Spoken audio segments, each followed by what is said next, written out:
Guys, എല്ലാവർക്കും take a break with me Jaya YouTube ചാനലിലേക്ക് സ്വാഗതം. ഞാനിപ്പോൾ നിൽക്കുന്നത് എവിടെയാണെന്നറിയോ? വേറെ എവിടെയല്ല, വയനാട് ജില്ലയിലെ തിരുനെല്ലി എന്ന് പറഞ്ഞിട്ടുള്ള മഹാവിഷ്ണു ക്ഷേത്രത്തിൻ്റെ പരിസര പ്രദേശത്താണ്. അപ്പോഴത്തെ ആഗ്രഹമായിരുന്നു ഒരു സോളോ ട്രിപ്പ്. പക്ഷേ എൻ്റെ ആ എക്സൈറ്റ്മെൻറ്റ് കാരണം എനിക്ക് വീട്ടിൽ നിന്ന് ഇറങ്ങുന്നതോ ബസ്സിൽ കയറുന്നതോ ആയിട്ടുള്ള വീഡിയോസ് എടുക്കാൻ പറ്റിയിട്ടില്ല. പക്ഷേ ഓൺ ദ വേയിലുള്ള ഓൾമോസ്റ്റ് എല്ലാ നല്ല കാഴ്ചകളും എനിക്ക് എടുക്കാൻ പറ്റിയിട്ടുണ്ട്. അത് ഞാൻ നിങ്ങളുമായിട്ട് കുറച്ച് ഷെയർ ചെയ്യുന്നതായിരിക്കും. പിന്നെ ട്രിപ്പിലെ കുറച്ച് എക്സൈറ്റ്മെൻ്റ് ആയിട്ടുള്ള കാര്യങ്ങളും ഷെയർ ചെയ്യുന്നതായിരിക്കും. ഒറ്റയ്ക്കൊരു യാത്ര, അതും സേഫ് ആയിട്ട് പോകണം. അങ്ങനെ ആലോചിച്ചിരിക്കുമ്പോൾ KSRTC ബഡ്ജറ്റ് ടൂറിസം നടത്തുന്ന ഇത്തവണത്തെ കൊട്ടിയൂർ പറശ്ശിനിക്കടവ് യാത്രയെക്കുറിച്ച് കേട്ടു. പിന്നെ ഒന്നും നോക്കിയില്ല, ബാഗ് എടുത്ത് ഞാൻ അങ്ങിറങ്ങി. 2 ദിവസത്തെ യാത്ര, അതും ഫേമസ് ആയിട്ടുള്ള എല്ലാ അമ്പലങ്ങളും കവർ ചെയ്തുകൊണ്ട് കൃത്യസമയത്ത് കൃത്യസ്ഥലത്ത് വന്ന് എന്നെ പിക്ക് ചെയ്തു. ബസ്സിലേക്ക് കയറി ചെല്ലുമ്പോഴും age is just a number എന്ന് തെളിയിക്കുന്ന ആൾക്കാരുടെ ഇടയിലേക്ക് എനിക്ക് ഈ യാത്രയുടെ ഏറ്റവും ബെസ്റ്റ് പാർട്ടായിട്ട് തോന്നിയത് ഏതാണോ, ഇതൊരു തീർത്ഥാടന യാത്ര ആയതുകൊണ്ട് തന്നെ പോകുന്ന അമ്പലങ്ങളെക്കുറിച്ചുള്ള ഐതിഹ്യങ്ങളും ആ സ്ഥലങ്ങളുടെ ഇമ്പോർട്ടൻസും ഒക്കെ നമുക്ക് വളരെ ഇൻഫോർമേറ്റീവായിട്ട് പറഞ്ഞു തരും. ആദ്യമായിട്ട് എത്തുന്നത് തൃക്കൂർ മഹാദേവ ക്ഷേത്രത്തിലാണ്, തൃശ്ശൂരാണ്. പുറത്ത് ചെറുതായിട്ട് മഴയൊക്കെ പൊടിയുന്നുണ്ട്. അങ്ങനെ നമ്മുടെ വണ്ടി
വേണം, കാലിനു ചേർന്നൊരു കുളവും വേണം.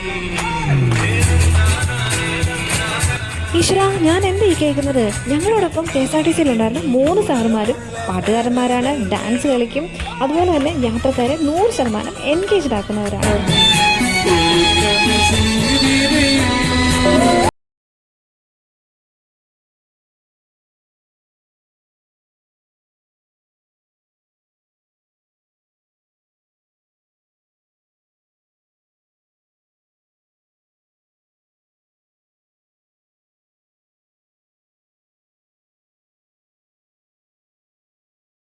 നല്ല ബീറ്റുള്ള പാട്ടങ്ങ് വെക്കുമ്പോഴത്തേക്ക് ആരാണേലും 2 സ്റ്റെപ്പ് അങ്ങ് ഇട്ടു പോകും. ഞാനും അതിനകത്ത് കൂടിയായിരുന്നു. പിന്നെ പ്രായഭേദമന്യേ ഞങ്ങൾ എല്ലാവരും തട്ടുപൊളിക്കും പ്രകടനങ്ങൾ അതിനകത്ത് കാഴ്ചവെച്ചു. ബസ്സാണെന്നൊന്നും ഞങ്ങൾ നോക്കിയില്ല. മലയാള സിനിമയിൽ നമ്മുടെ സ്വന്തം പപ്പുചേട്ടൻ പ്രസിദ്ധമാക്കിയിട്ടുള്ള താമരശ്ശേരി ചുരം കയറാനായിട്ടാണ് ഇനി പോകുന്നത്. സമയം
ഇനി കാട്ടിക്കുളം കാടിന്റെ വന്യമായ കാനന ഭംഗി ആസ്വദിച്ചുകൊണ്ടുള്ള യാത്രയാണ്. ഒരു സൈഡിലായിട്ട് ആദിവാസി വിഭാഗം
പത്തനംതിട്ട, തിരുവല്ല, പിന്നെ കോട്ടയത്തിൻ്റെ പല ഭാഗങ്ങളിലുള്ള ആളുകളുണ്ടായിരുന്നു. അങ്ങനെ ഞങ്ങളെല്ലാം 39 പേരടങ്ങുന്ന യാത്രാ സംഘത്തോടൊപ്പം ഞാനും അതിനകത്ത് ഒരാളായിട്ട് അവരുടെ കൂടെ ചേർന്ന്. അപ്പം അങ്ങനെ കിട്ടിയ ഒരു കൂട്ടുകാരിയാണ് ഗിരിജ. തിരുവല്ലയാണ് സ്വദേശം. അതെ, തിരുവല്ല ആണ് സ്വദേശം. പിന്നെ ഈ ട്രിപ്പിൽ ഏറെക്കുറെ വന്നിരിക്കുന്നത് 40 എബോ ഏജ് ഉള്ള ആളുകളാണ്. പിന്നെ അവരുടെ മക്കൾ ഒരു 12th-ലും 10th-ലും ഒക്കെ പഠിക്കുന്ന കുട്ടികൾ അവരുടെ കൂടെ കമ്പനി ആയിട്ട് വന്നിട്ടുണ്ട്. പിന്നെ ഉള്ളത് ഞാനാണ്. അപ്പോൾ അങ്ങനെ നമുക്ക് അങ്ങനെ പോകുമ്പോൾ ഒരു അഡ്വാൻറ്റേജ് ഉള്ളതെന്ന് വെച്ചാൽ ഒരു ലേഡി എന്ന നിലയിൽ നമ്മുടെ സേഫ്റ്റി എപ്പോഴും നമ്മൾ എവിടെ യാത്ര ചെയ്താലും നമ്മളത് നോക്കേണ്ടതുണ്ട്. പിന്നെ ഓരോന്ന് സംഭവിച്ചു കഴിഞ്ഞിട്ട് പിന്നെ പറഞ്ഞിട്ട് കാര്യമില്ല. അതുകൊണ്ട് എല്ലാ വഴികളും സേഫായിട്ട് നോക്കിയിട്ട് മാത്രം യാത്ര ചെയ്യുക എല്ലാവരും. അപ്പോൾ പല ആൾക്കാരെ കാണാൻ പറ്റി, പരിചയപ്പെടാൻ പറ്റി. അതൊരു വലിയൊരു അഡ്വാൻറ്റേജാണ്.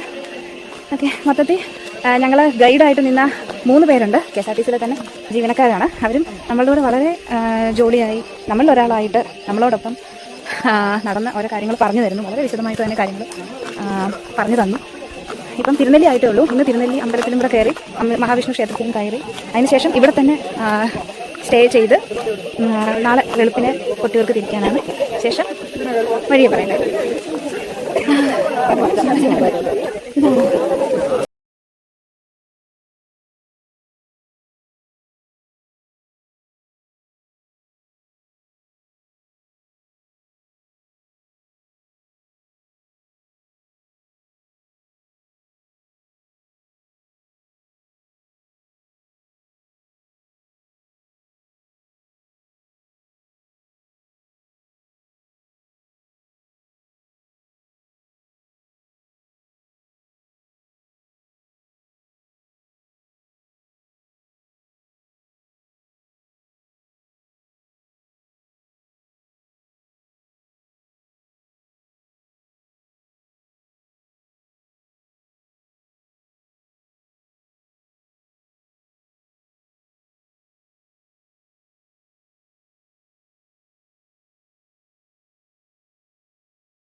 അപ്പോൾ നാളെ കാലയിൽ വീണ്ടും സന്ധിക്കും വരേക്കും ബൈ ബൈ.